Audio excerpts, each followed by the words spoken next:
এটা তোমার প্ল্যানের অংশ না তো? না আঙ্কেল, রিয়াকে সত্যি সত্যি খুঁজে পাওয়া যাচ্ছে না। আমার মনে হয় তোমার উচিত হবে এখন পুরো ব্যাপারটা রিয়ার বাবাকে খুলে বলা। কিন্তু এই সময় বলা কি ঠিক হবে? এটাই উপযুক্ত সময়। দেখো বাবা, বয়স অভিজ্ঞতা আমি তোমার তুলনায় অনেক বড়। এখন তোমার এই পাগলামিকে প্রশ্রয় দেওয়া আমার একদমই উচিত হয়, কিন্তু ভাবলাম এই ইন্টারনেটের যুগে তোমার মতন বয়সী ছেলেমেয়েরা এই অপরাধের সাথে জড়িত হচ্ছে, সেখানে তুমি প্রেমের জন্য পাগলামি করছো, নট ব্যাড।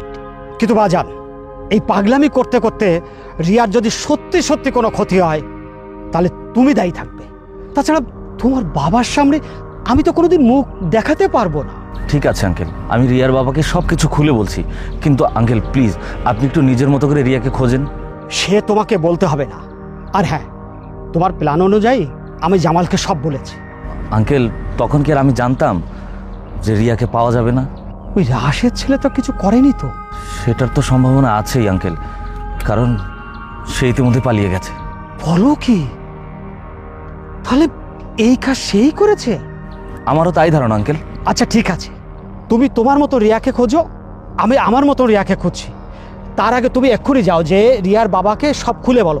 যাও। আচ্ছা আচ্ছা ঠিক আছে আঙ্কেল, আমি এখনই যাচ্ছি। যাও।